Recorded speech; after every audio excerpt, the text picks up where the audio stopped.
অৰুণাচল নামচাই ৰঙালীবিল গাঁৱৰ পৰা আহিছে আৰু ভিডিঅ'টো ইমানে শ্বেয়াৰ কৰি দিব সকলোৱে শ্বেয়াৰ কৰি এটা সুবৰ্ণ সুযোগ যিসকলে মেট্ৰিক বা হায়াৰ ছেকেণ্ডেৰী পঢ়িবলৈ থাকি গ'ল বা তেখেতলোকক মেট্ৰিক বা হায়াৰ ছেকেণ্ডেৰী চাৰ্টিফিকেটখন অতি প্ৰয়োজনীয় হৈ আছে তেতিয়াহ'লে NIOS অৰ্থাৎ ৰাষ্ট্ৰীয় মুক্ত বিদ্যালয় শিক্ষা অনুষ্ঠান আমাৰ কাকপথাৰ প্ৰকাশ মৰাণ ককাইদেৱে লৈ আহিছে এইসকলৰ কাৰণে এটা সুবৰ্ণ সুযোগ।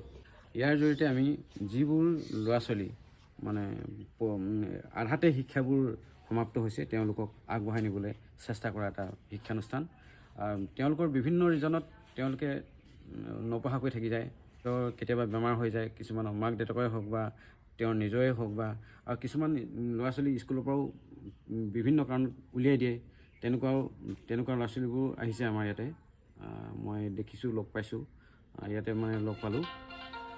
এইবোৰ কাৰণত তেওঁলোকে শিক্ষা আৰু বাদ দিবলগীয়া হয়। এতিয়া আৰু তেনেকুৱা কোনো বাদ দিবলগীয়া নহ'ব, কোনো ধৰণৰ মানে প্ৰব্লেম নহ'ব তেওঁলোকৰ। তেওঁলোকে আহি ইয়াতে আমাৰ ইয়াত যোগাযোগ কৰিলেই তেওঁলোকে সুন্দৰভাৱে তেওঁলোকৰ শিক্ষাটো আগবাঢ়ি যাব পাৰিব। আপোনালোকে নিশ্চয় শুনিলে যে ইয়াত যদি আপোনালোকে পৰীক্ষা দিব লাগে তেতিয়াহ'লে ঘৰতে আপোনালোকে পঢ়া শুনা কৰি দিব পাৰিব আৰু ইয়াত যিখন চাৰ্টিফিকেট পাব সেই চাৰ্টিফিকেটখন অসম চৰকাৰ বা চেণ্ট্ৰেল চৰকাৰ যদি চাকৰি এটা বিচাৰিব লগা হয় তেতিয়া কিবা অসুবিধা আহি পৰিব নেকি? একো অসুবিধা নহয়, এইফালে মই দেখাইছোঁ। হয়, আৰু এইফালে বাইদেউ ক'ৰ পৰা আহিছে আপুনি? অৰুণাচল নামচাই ৰঙালীবিল গাঁৱৰ পৰা আহিছে আৰু বেটা কি হৈছে?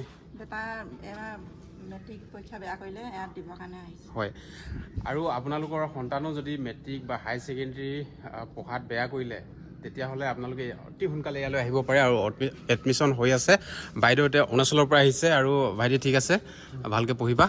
এতিয়া চাব আপোনালোকে এইটো কথা মন কৰিব, NIOS board national institute of open schooling. NIOS is the world largest open schooling board under the Ministry of Education, Government of India. তাৰপিছতে এইখন ইষ্টাব্লিছ হৈছিলে 1999 চনত। ইয়াৰ হেডকোৱাৰ্টাৰ্ছ আছে নয়ডা, দিল্লী নয়ডাত, তাৰপিছত উত্তৰ প্ৰদেশত আছে। লগতে এইখন ইয়াৰ ভেলিড হৈছে 100% ভেলিড ইকুইভেলেণ্ট টু CBSE সেৱা। CBSE সেৱাৰ ইকুৱেল লেভেল মানে ইকুইভেলেণ্ট ভেলিড ফৰ কলেজ, গভচপ, JEE, NEET, UPSC।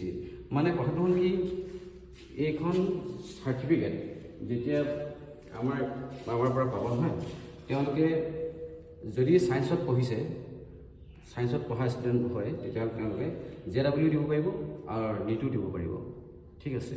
আৰু হায়াৰ ছেকেণ্ডেৰী পাছ কৰাৰ পিছত গ্ৰেজুৱেশ্যন কমপ্লিট কৰিব তেওঁলোকে, তেতিয়াতো হায়াৰ ছেকেণ্ডেৰী যদি UPSC যদি দিয়ে তেওঁলোকেতো হায়াৰ ছেকেণ্ডেৰী পাছৰ চাৰ্টিফিকেটটো তেওঁলোকে শ্ব' কৰিবই লাগিব, গতিকে UPSCও দিব পাৰিব তেওঁলোকে।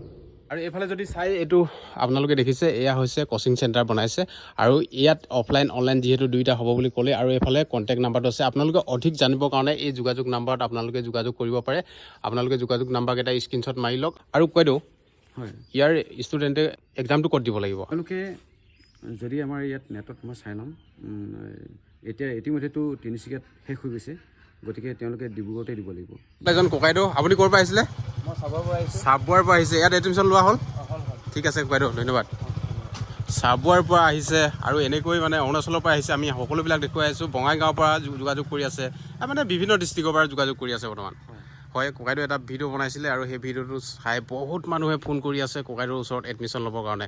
আৰু শেষত লোকেশ্যনটো দি দিছোঁ, কোচিং চেণ্টাৰটো বা ককাইদেউক লগ কৰিবৰ কাৰণে যদি আপোনালোকে আহে তেতিয়াহ'লে কাকপথাৰ আহিব লাগিব। কাকপথাৰ এইটো মহিলা পৰিষদৰ অফিচ হয় আৰু এইটোকে কোচিং চেণ্টাৰ হিচাপে লৈছে।